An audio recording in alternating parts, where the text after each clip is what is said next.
So it is not the ability to wait, but the ability to keep a good attitude while waiting. That will make you happy. Now we'll see this paper. What is the paper number? 629. It's a very good paper. Why is it a good paper? On one hand, it tests your grammar knowledge, 10 questions.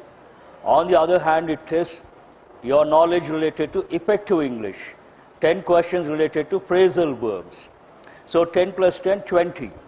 And 10 questions passage related. Passage is rather moderate. Not all questions. Do you see any questions related to vocabulary? Not even one question. All the questions based on comprehension. But you should get 5 plus. That should not be a problem. So, good score between 18 and 22. This paper, 18 and 22, it's a good score. So, we'll see after the session. Okay. Shall we start the session? Shall we start with, I'll give the choice. Shall we start with phrasal verbs or passage or spot the errors? How many of you say error location? Raise your hands. Oh, how many of you say phrasal verbs? Raise a lot. That's very good. So we'll start with the first 10 questions which deal with phrasal verbs.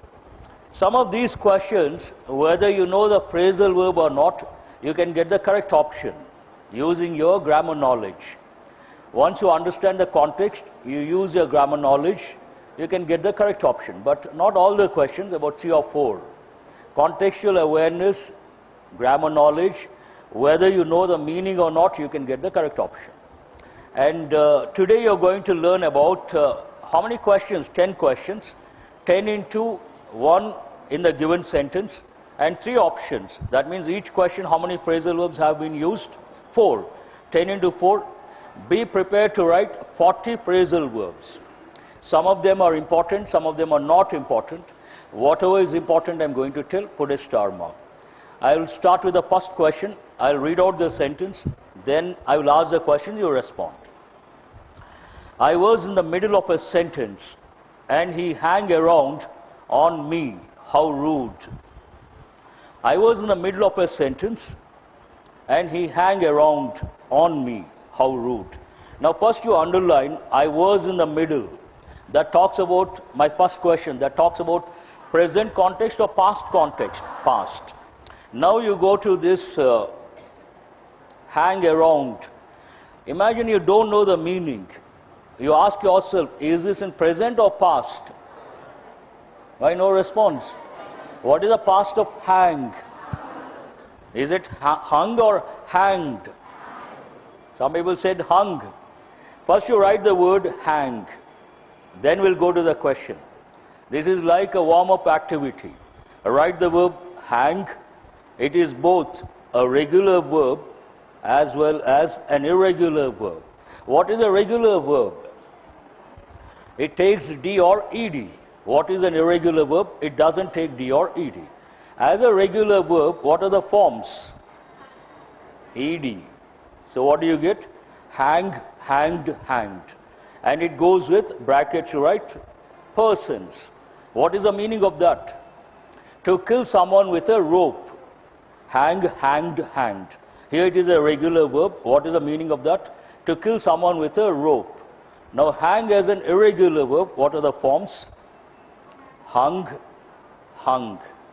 And it goes with brackets, right? Things. As a regular verb, it goes with persons. As an irregular verb, it goes with things. And here it is about telephone conversation. Phone, is it a person or a thing? A thing. Then what should be the past? The context is past. Then past should be what? Hang or hung. So that means the given option is right or wrong? Mark it wrong. Now, once you understand that, whether you know the meaning or not, it doesn't matter. Based on the options, you can easily make out. Now, what are the 3 options? The given option is not correct. And what are the 3 options? Hang on, hang out, hung up. Of the 3, which option is in the past? Only one option. Which one is that? So what is the answer? Third option is the answer. Whether you know the meaning or not, it doesn't matter at all. It all depends on your presence of mind awareness related to the context, and using grammar knowledge. Only one verb in past, that is the answer. How many of you have got this one right? Please raise your hands. This is really surprising. Please remember, some questions not based on knowledge. The other day you were talking about how did you get the answer? The answer C somewhere based on the options. So sometimes you have to use your presence of mind, you have to be practical and use your grammar knowledge. You know meaning, you don't know the meaning, it doesn't matter at all to get the answer. Here the question is purely based on what? Is it based on the knowledge of phrasal verbs or is it based on the knowledge of grammar? Very simple. Please make a note. Grammar based question. The other question is about a phrasal verb. The base, the foundation, they wanted to test your grammar knowledge, not whether you know the meaning or not. Now write the meanings of all these. First you write the given word. What is the given word? Hang up. The last option. Hang up means what? To end a phone conversation, problem that causes a delay. Two meanings. One is what? Why these boxes? Hang up. This is the answer. In the past, hung up. But when you write the meanings, we use the present form or the basic form. Hang up. To end a phone conversation, one meaning. A problem that causes a delay. Another meaning. My request to all of you, today you have to write a lot. So try to write quickly, be attentive, and I have to change. Otherwise, imagine, I need 60 minutes only for phrasal verbs. We can't afford to do that. It's a very good paper. We have to work on passage, on errors. So, have you written the meaning of hang up? Now you write the meanings of hang around. Hang around means what? To wait or spend time somewhere, usually for no particular reason. A lot of youngsters, they don't have any work. Then what do they do? What do? They try to hang around. They just waste their time at some place. Then we use the expression hang around. It goes with vagabonds. Vagabonds means people without any work. Romeos, road Romeos, no work at all. Not with people like you. You're all studious, job seekers, career oriented, ambitious, dynamic youth. So, hang around. Next one, hang on. To wait for a short time. To hold or continue holding on to something. Please hang on. Means please wait. You are doing some work, hang on to the work. Means what? Continue doing the work. Two different meanings.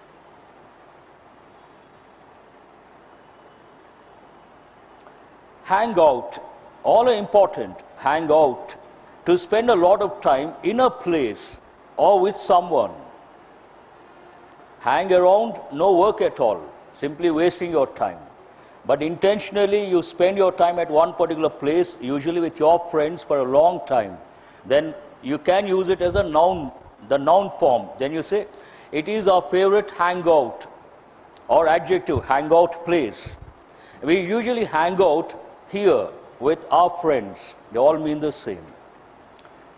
Hang out, to spend a lot of time in a place or with someone. I feel you should take a pick. That would save our time. Have you written all the four? I've spent a lot of time to get the meanings. You have to write or you have to take a pick. Otherwise the purpose is defeated. Have you taken? Shall I change? Shall I go to the next one?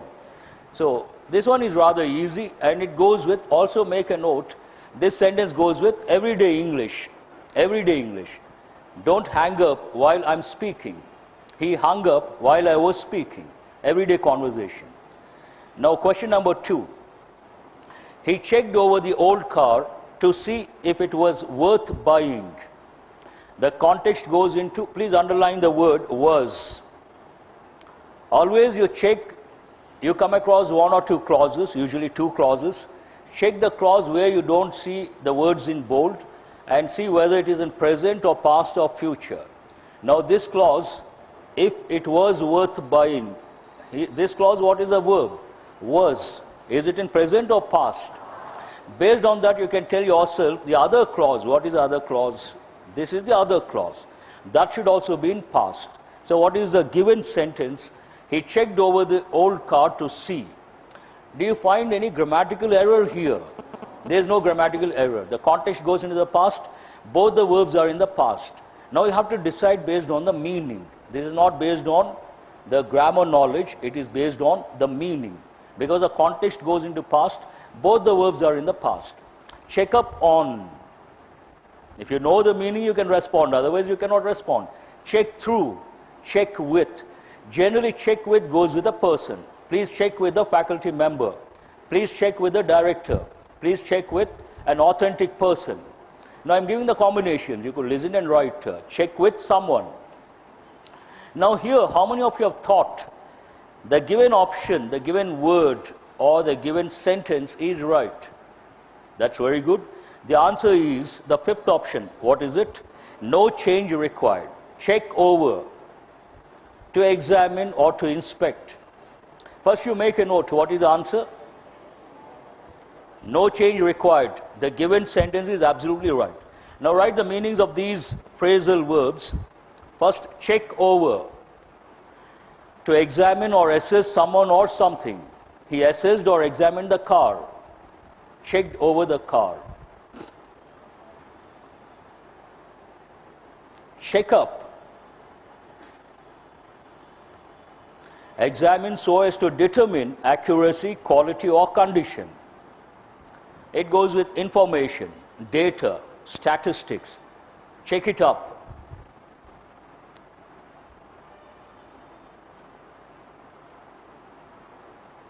Check through. That is not a regular one. To inspect or examine one or more things. Here the number comes into picture. More things, check through. A range of products, then we use check through. Already I have said, check with goes with a person. To consult or confer with someone about something. The clue for you, please underline the word someone.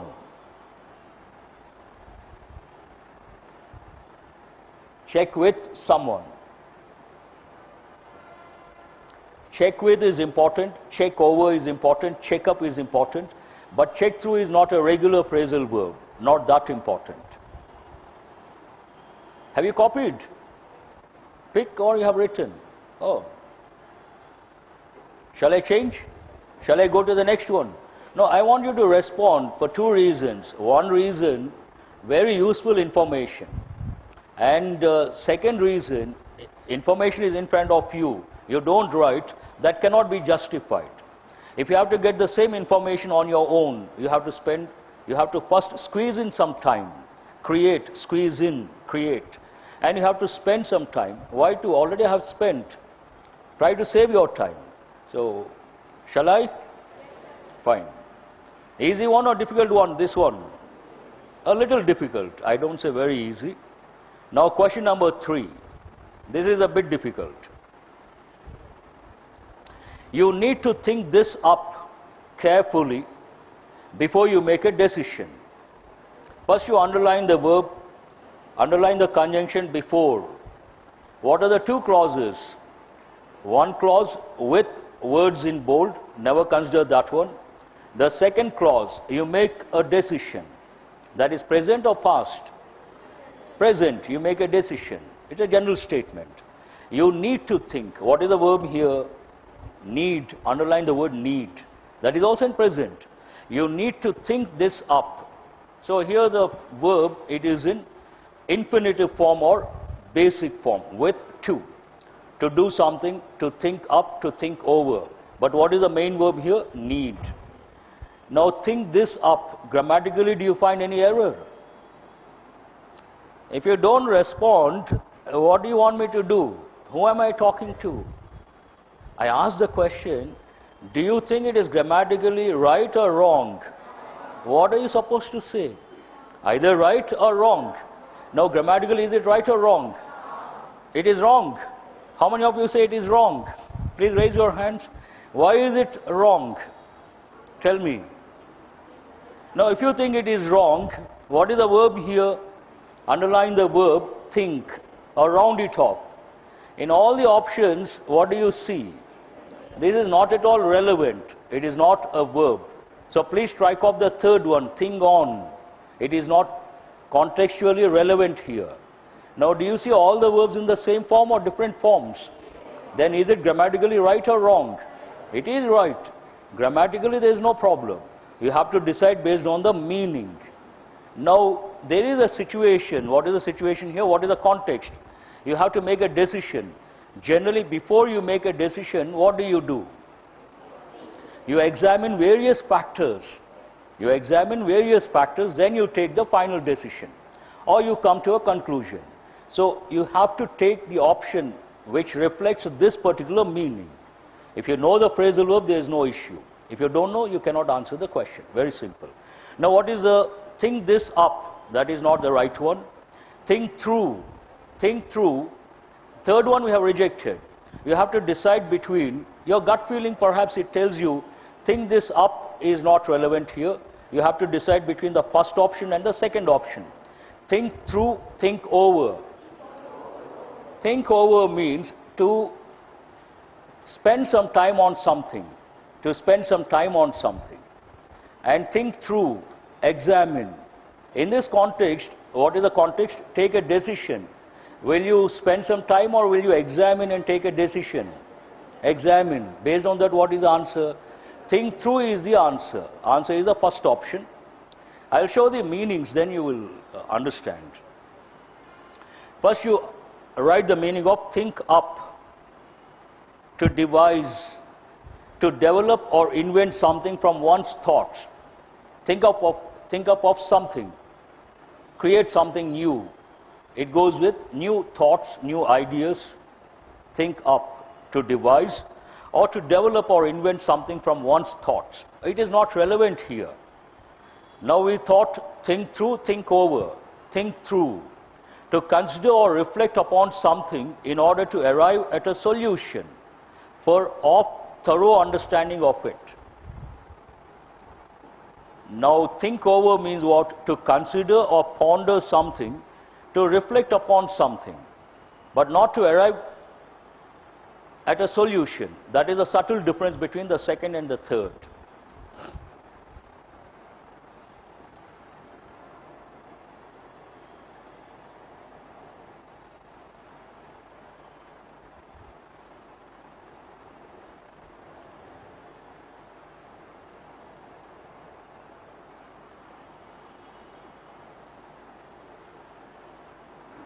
Think through, to consider or reflect upon something in order to arrive at a solution.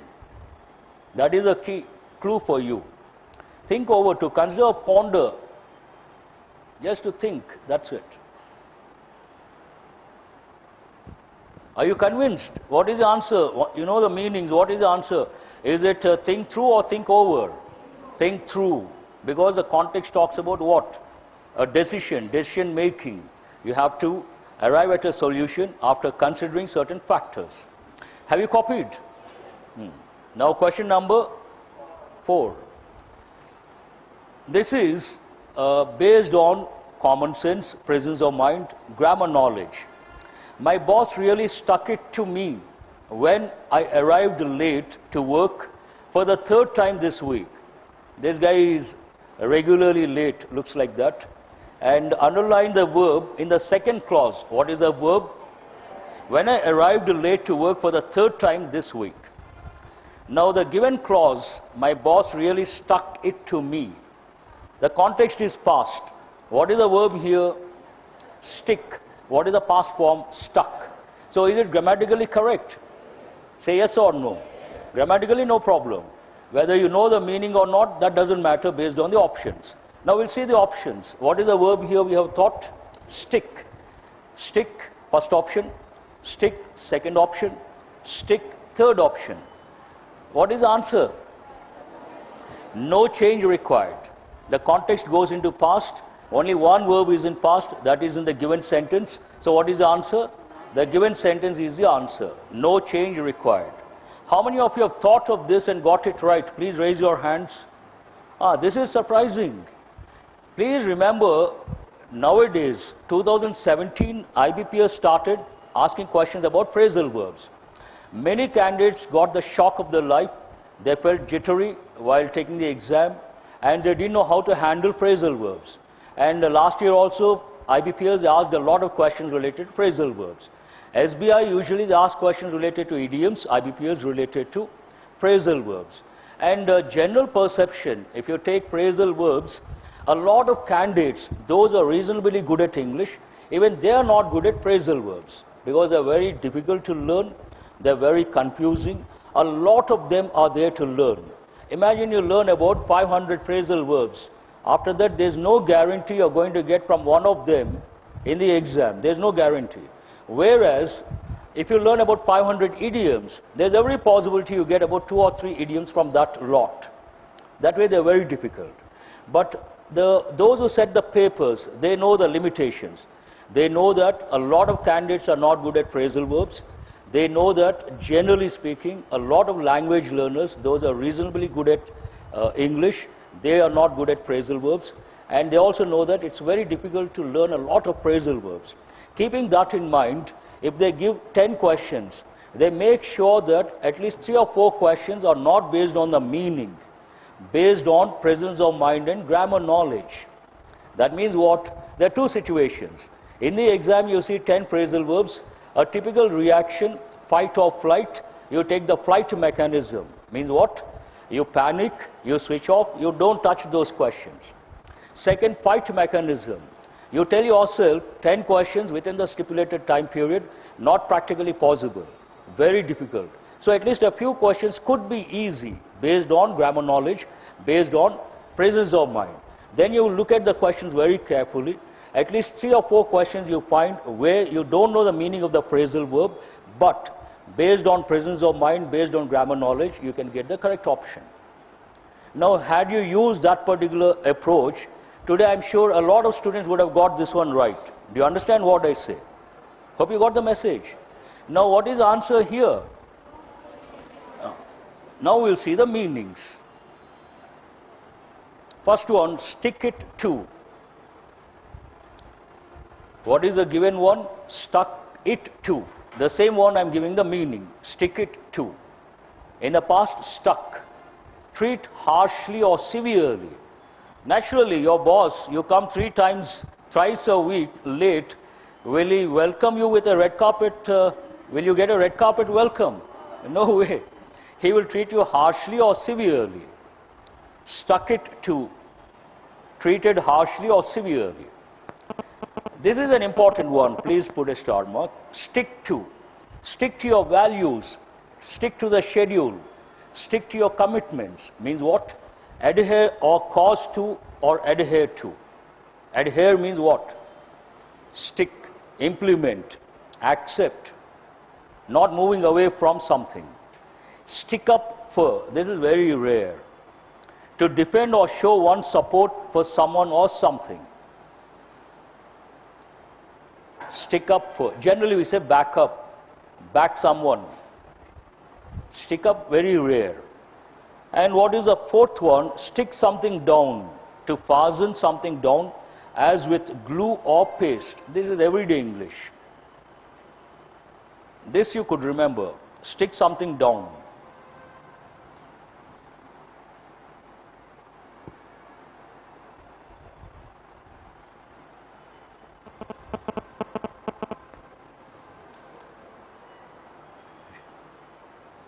Shall I change?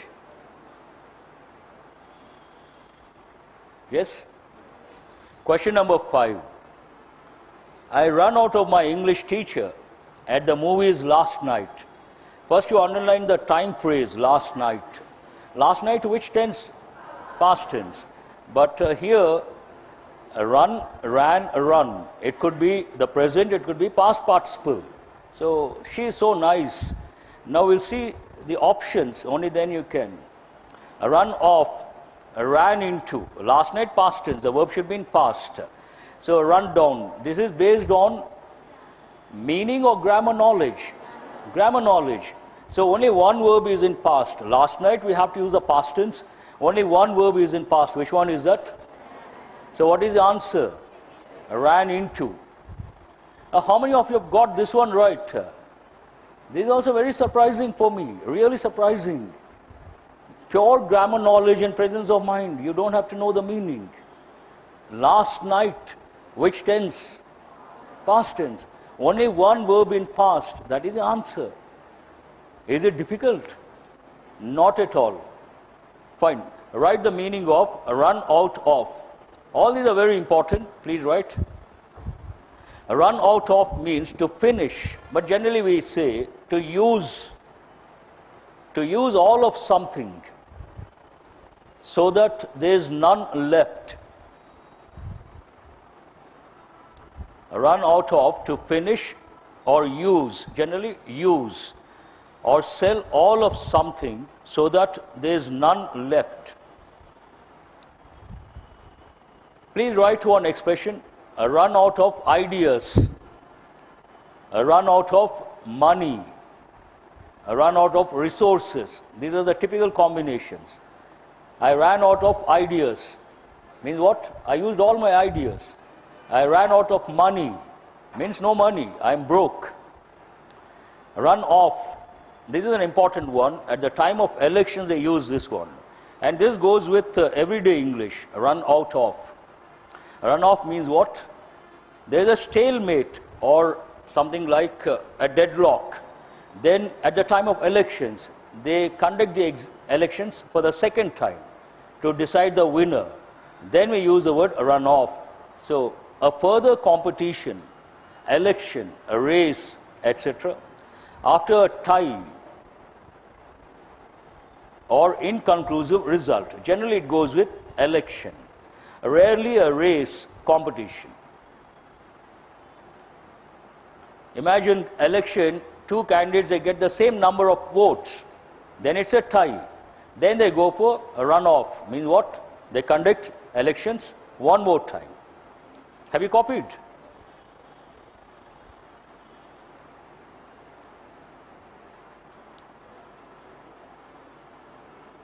Now run into. I ran into my teacher. What is the phrasal verb? I run into. To meet someone you know when you are not expecting to. You can also write to meet someone by chance, to meet someone accidentally, not planned.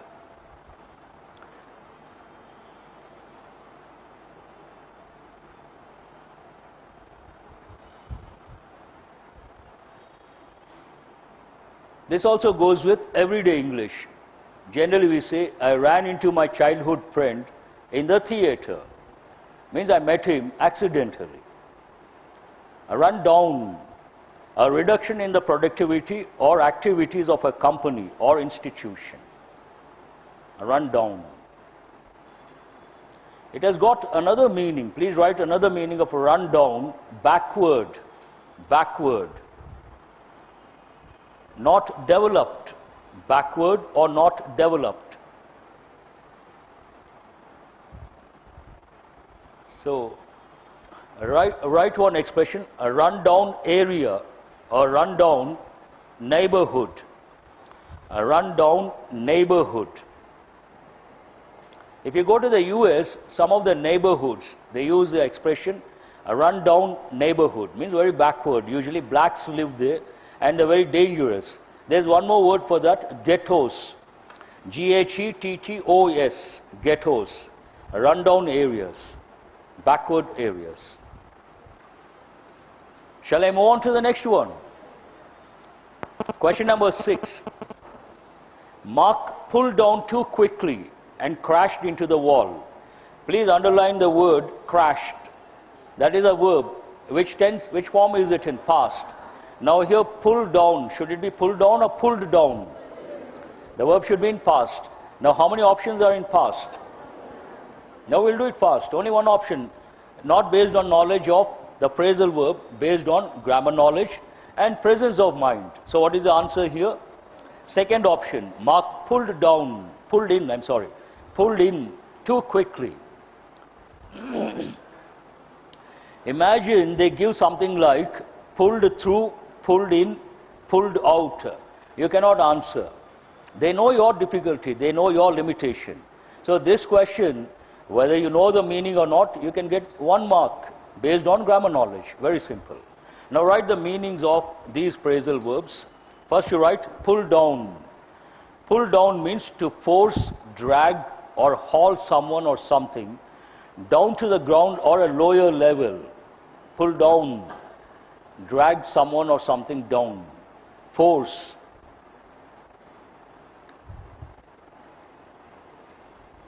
Pull through, to survive a dangerous or difficult situation.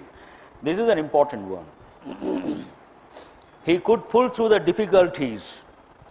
Means he could survive the difficulties. He could handle the difficulties.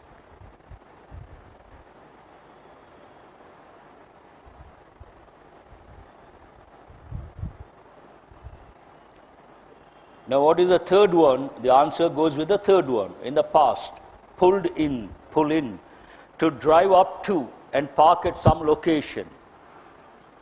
To drive up to and park at some location.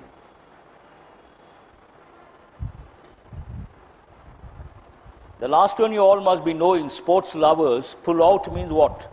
To withdraw or remove someone from something. They pulled out of the competition. They pulled out of the tournament. Means what? They withdrew. They went out of the competition. Pull out.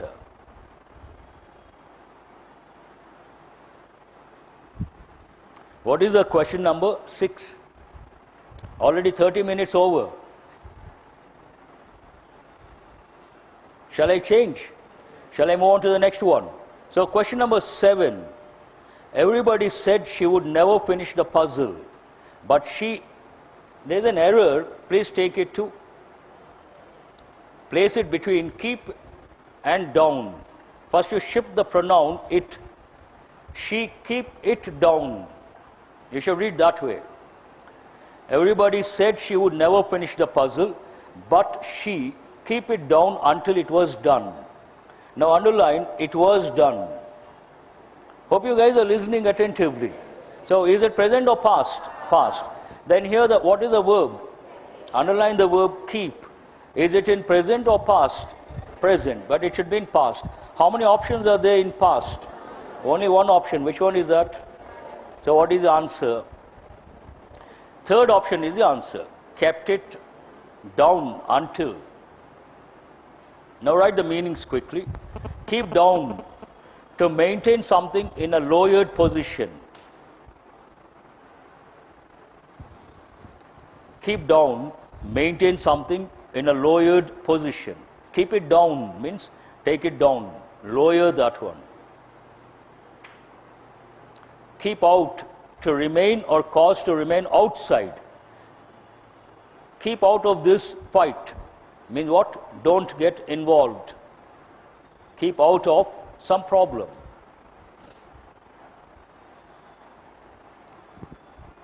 Keep off, to stop or prevent someone or something from being on something.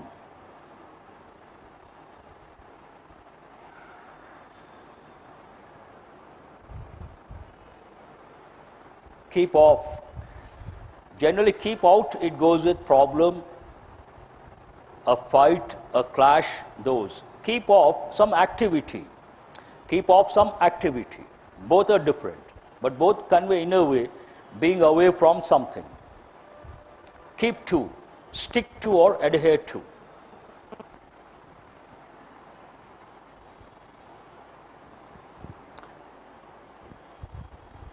Have you written?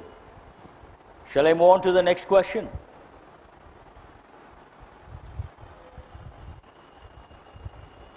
What is the question number 8? We should hold upon on making dinner until your parents arrive. Please underline the helping verb. What is the helping verb here? Should. Already have learned, whenever we use a helping verb, after the helping verb you have to use a verb. That verb should be in which form? Bare infinitive. That means what? Verb without to. What is the verb here? Hold. So it is in bare infinitive. To hold, no to, then you see hold upon. This is based on knowledge related to phrasal verb, not based on grammar knowledge. Hold back, hold on, hold off on. Grammatically, same form. If you know the meaning, you can select the answer option, otherwise you cannot. The answer here, the third option, hold off on. First you make a note, then write the meanings of these, you understand why that is the answer. Hold upon, there is no meaning, I haven't found any meaning, so hold back. To not to do something, often because of fear or because you don't want to make a bad situation worse.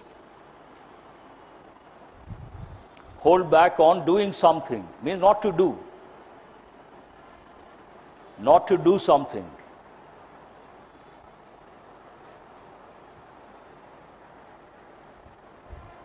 Hold on, you all must be knowing. Please hold on, means what? Wait. Hold on, used to tell someone to wait for a short time. Telephone conversation, please hold on. Regular, everyday English, hold on.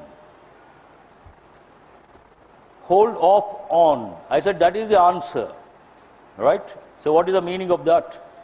To not to do something immediately. Now you may get the doubt, sir, why not hold back? Hold back, what is the complete meaning? You don't want to do something, or you hold something because, you don't do something immediately because you don't want to make a bad situation worse. But here, the context doesn't go with that meaning.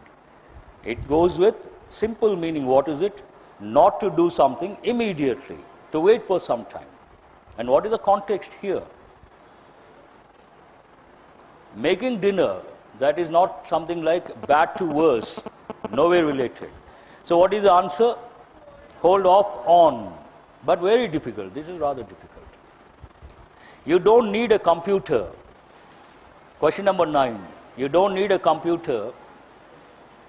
See, generally what happens, frankly speaking, whenever I come across tough questions, I have said many a time, I come with mixed feelings. For two reasons. Excuse me. If the students are really enthusiastic, I will not have mixed feelings. I will come charged. Means what? I will come with a lot of passion, interest, and I will try to share or impart knowledge. But in these batches, usually I have been observing for the last 2 or 3 years. Excuse me.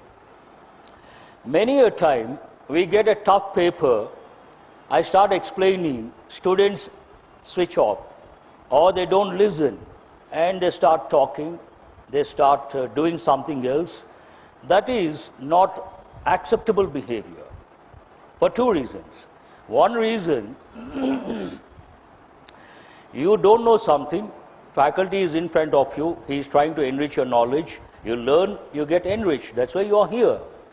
And you don't listen, indirectly you're making a negative impact on the faculty member.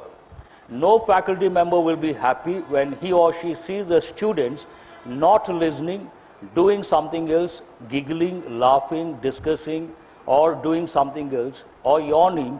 No one will be happy, definitely. Then what happens, when the faculty member knows the students are not listening, will the faculty member have the passion to teach? Obviously. The whole thing will get distracted and the focus will get shifted. Unnecessary unpleasantness, distraction, unwanted stuff creeps, all these things creep in. So my request, whether you know or you don't know, when I explain, try to listen and understand. Listen and understand. Something new you write, not new you know, don't write. But don't discuss with your classmates, don't do something that is not important. That's a request from my side. I hope it's clear. So shall I continue? So what is that I was talking about?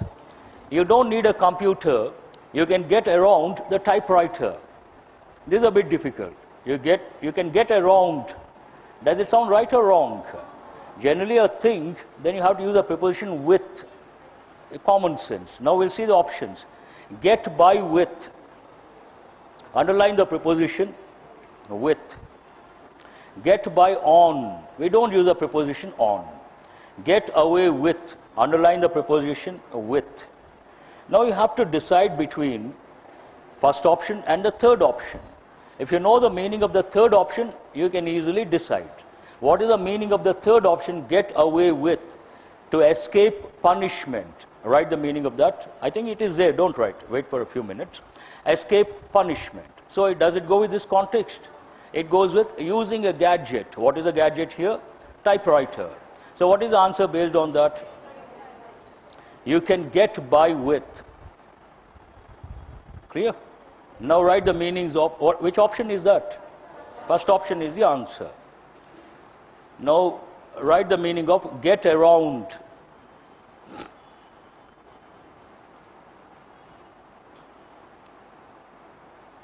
Get around means to travel to a lot of places, to spread among a number of people, as of news, rumors, etc. The news is getting around means what? It is reaching a lot of people. But typical meaning get around, to travel to a lot of places. Get by. Get by with. That is the second option. First option, am I right? So that is the answer. Underline the preposition with. Get by with means what? To manage or continue to exist in a state or situation where something is lacking. What is lacking in this context? Computer. Get by with. To manage or continue to exist in a state or situation where something is lacking. Get by on, no meaning. What is the last one? Get away with. To avoid the consequences of one's action. First you write that one. But write another meaning. To escape punishment. To avoid the consequences of one's action. Then you write to escape punishment. And there's one idiomatic expression.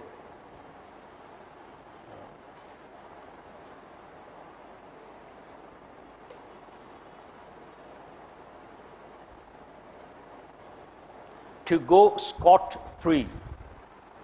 It means to escape punishment. To go scot-free. To escape punishment.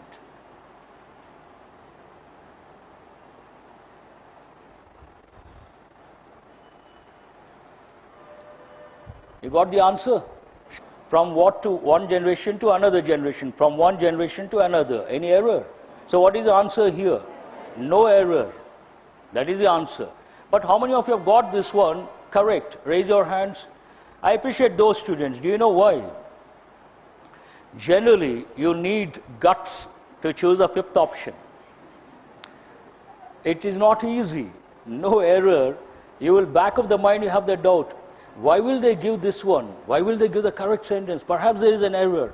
Perhaps I'm not able to locate. Perhaps I'm not able to find out. And if you're really good at English grammar, if you're really good at the language, and you are damn sure, only then you think of the fifth option. The very fact that you have chosen the fifth option shows that you're very confident, you're good at that particular aspect of English grammar. You should be very happy. Whenever you choose a fifth option, if it is right, you should appreciate yourself. You should be very happy. Shall I read out the next one? Question number 26. We all are indebted. B is silent. Generally we say indebted, but B is silent. We all are, I will use B only. We all are indebted to him for holding not only high moral values, but also rendering dedicated services for the betterment of the human race. I think betterment, it is not battlement. Please correct it. Betterment of the human race. Now, whenever you come across not only, but also you got to be attentive, alert, all parallel expression. How many of you have got this one right? This is difficult, not easy at this stage. All of you please remember, sometimes I also get carried away. I ask a question, then I say, oh, disappointing, only a few students. I forget, many students over here are beginners. And based on that, I should not be saying something like that. You need some time, you got to practice more questions. But sometimes we get carried away. And yesterday some students said some of the papers are repeated, passages are repeated. Please remember, I would like to clarify, a lot of these papers, not all, a lot of these papers are repeat papers. Now last year, today in this batch, we have about 300 plus students.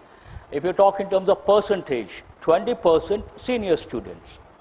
And they must have seen all these papers, they must have spent time on all these papers, they must have listened to my explanation related to all these papers. We don't consider those 20%. We always go with 80%, majority. And this batch, this is a heterogeneous group. 80% for those students, they have seen this paper for the first time. Am I right? Say yes or no. Then definitely, I should not say, and you should not think, oh, easy, difficult. They are not related to you people. Please remember. When I talk a question in terms of easy or difficult, I mean those who have taken the training already for 3 months, those who have learned English grammar already for 2 months or 3 months, those who have taken a lot of mock tests. From their point of view, I say it is easy, it is difficult. So please remember, when I say some question easy or difficult, it is not related to the beginners. Do remember that. And no confusion. It goes with senior students and those who have learned grammar already. Imagine, I said one question related to past conditionals. I asked how many of you have got it right? About 10 or 15. Then I asked a question, I got a doubt. How many of you have learned conditionals? Only 20 or 25. Then it's fair enough. You haven't learned conditionals, you cannot spot the error. 100% it can be justified. Hope you guys understand what I'm trying to, you are with me.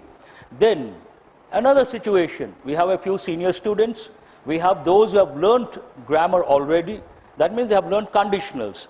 Now those students, imagine they could not spot the error, then it is not acceptable. For them it is an easy question, if they don't spot, it is not acceptable. Still, for them also sometimes, they know the rule, they know how to spot, but while taking the test, a lot of factors come into existence. State of mind, to what extent you were cool that particular time, whether you were cool or agitated, all these factors also sometimes, though you know the rule, you don't get it right. So nothing to worry. Please remember, when I say easy or difficult, not from beginner's point of view.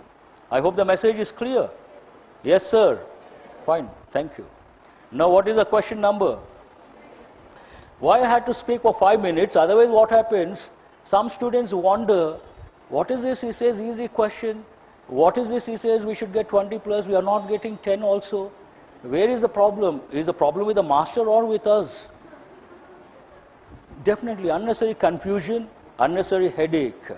Please remember, those who have not learnt grammar yet, don't look at the scores. Look at the enrichment. After the session, you ask yourself, how much have I learnt? More, be happy. Less, ignore. Very simple. Okay. Now 27. Sandwiched. Underline the word sandwiched. You all know the word sandwich. You have 2 slices between something. Sandwiched between the canned goods and the milk, the bread was smashed. We don't know the context. This goes with Western context. But the context is past or present. The bread was sandwiched between the canned goods and the milk. That means it got sandwiched between these two. It was smashed. Context is past. So do you find any error? A very short sentence, no error. So answer is 5th option, no error. But here, please make a note, past tense, passive voice. Those two things smashed the bread, active voice. The bread was smashed between those two things, passive voice. Was smashed, passive voice. And which tense is it? Past tense. This again, see this paper, I really, this is the paper. You should practice a lot of papers like this regularly. What is the reason? On one hand, grammar knowledge and all the dimensions, many dimensions have been touched. On the other hand, extreme effective English phrasal verbs. And in between, the passage, moderate passage. If you practice papers like these for about a month or so, any exam will be a cakewalk for you. It won't be a problem. Now, this question is related to what? Senior students, I have told many a time, whenever you come across words like said, told, asked, ordered, want, you should think of what? Requested, indirect speech or reported speech. So I told him bluntly that. Now whenever you come across a reported speech, you have to visualize the actual statement. Then you can spot the error. That he is a lazy fellow and that he had done his work very badly. Now imagine the actual statement. I said, comma, inverted commas, you are a lazy fellow. What is the first one? You are a lazy fellow. And second, you have done your work very badly. You are a lazy fellow. Which tense is that? Present tense. You have done your work very badly. Which tense is it? Past. Present perfect. You have done your work very badly. Present perfect. So reported speech, one tense back it goes. Present changes to past, present perfect to past perfect. Now you try to relate. I told him bluntly that is or was. So where is the error?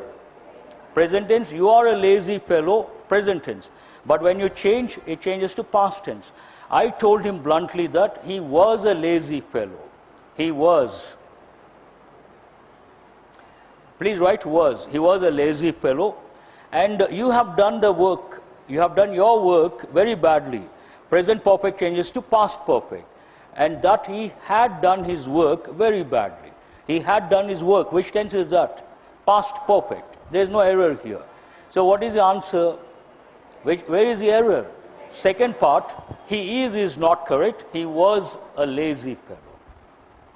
And once you learn grammar, you should get it right. No excuse whatsoever. 29, last time when I touched this particular paper, after the session, next day also, a few students asked a question related to this sentence. First I'll tell the answer, I'll read out, then I will tell the doubt. They got a doubt. So we'll read out, we'll see the sentence first. Mumbai is full of tall buildings. Please underline this as one unit. Now this is a situation, this is a fact. Mumbai is full of tall buildings. What is it? It's a statement, it's a fact. A fact is singular or plural. So the students who asked me after the session, they said, sir, here please round off tall buildings. Tall buildings singular or plural? Then they asked me, sir, tall buildings, I think I feel it should be R. That was a doubt. But here you should not look at tall buildings. Is goes with what?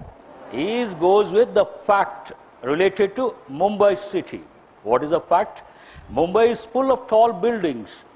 Which is, this fact is singular. Now it is clear.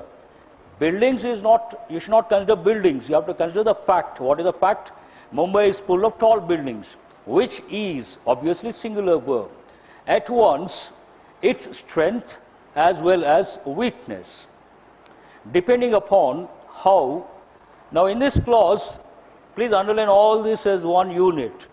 Depending upon, underline how one look at it. In this clause, what is the subject? Please respond. Please underline one. One is the subject. One is, and the sentence is in which tense? Present tense or past tense or future tense? Present tense. One is singular or plural? When present tense, the subject is third person singular. Affirmative form, what is the rule? We should add S or ES to the verb. What is the verb here? Look. Then what is missing here? So what is the answer? Depending upon how one looks at it. One looks at it. Error is here. Fourth part. And make a note, this is related to subject-verb agreement in a particular clause. It seems some students feel, I got the feedback, why does Murthy sir talk about phrases, clauses all the time? There's a reason. Before 16, I would not talk about phrases and clauses. 16, SBI changed the complete, entire scenario got changed. English became very tough. Many questions, earlier they would ask questions where you come across 10 or 15 words. Now you come across questions where you have 30 or 35 words. You come across lengthy sentences. So whenever you come across a lengthy sentence, it's quite obvious that you have one or two phrases and one or two clauses.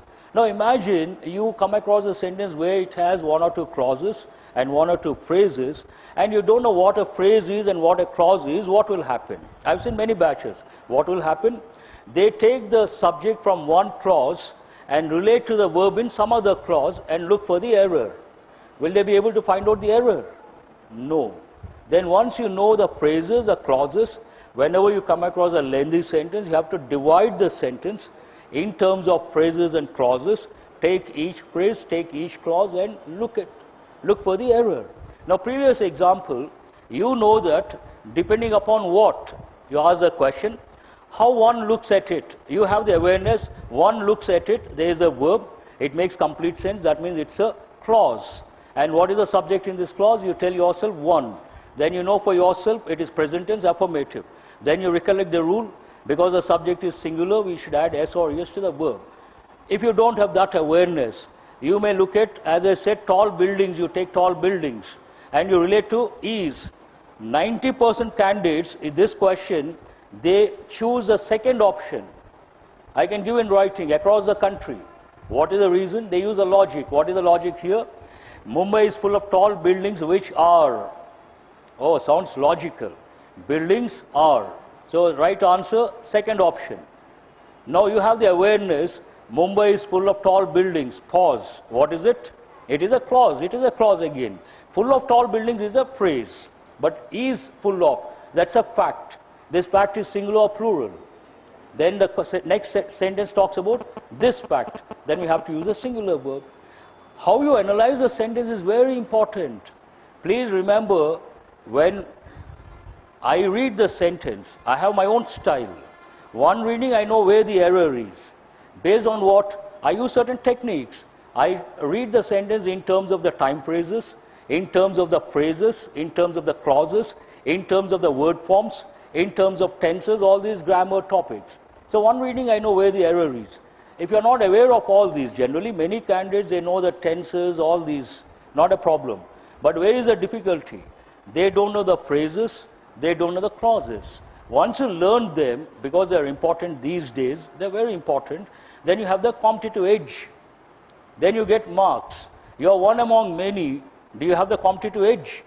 No, then it doesn't serve any purpose. Remember, look at it that way. I do agree, sometimes it's very boring to learn phrases, clauses. You may think, you may wonder, we are preparing for bank exams, so what is this? Why should we learn phrases, clauses, noun phrases, noun clauses? No, that is not good, proper thinking. It is essential, though boring, though difficult, you have to learn. There is no choice. What matters here, interesting, boring, not relevant. Important, not important. Indispensable, not indispensable. Look at everything from that angle. Indispensable, learn. Not important, ignore. Very simple. Now last question. I'm fully aware that my boss is one of those. I think we got yesterday also. Underline the phrase, one of those. Now whatever you see after that, there is a clause. Again, awareness is important. The clause that follows the word those or plural noun refers to that particular word, plural noun or plural phrase. Now, once you know that, you have to use a plural verb or a singular verb. Now, what is the verb here? Is it right or wrong? Again, here, a lot of students ask me, sir, the subject is I. So, why can't we use am? Or she is one of those students. Subject is she, why not is? But when you say she is one of those students who are interested in the subject, those students who are interested goes with those students. That is singular or plural? Plural. So we have to use a plural verb. That's it. The time is 3:15. How many questions have we done? Shrikant,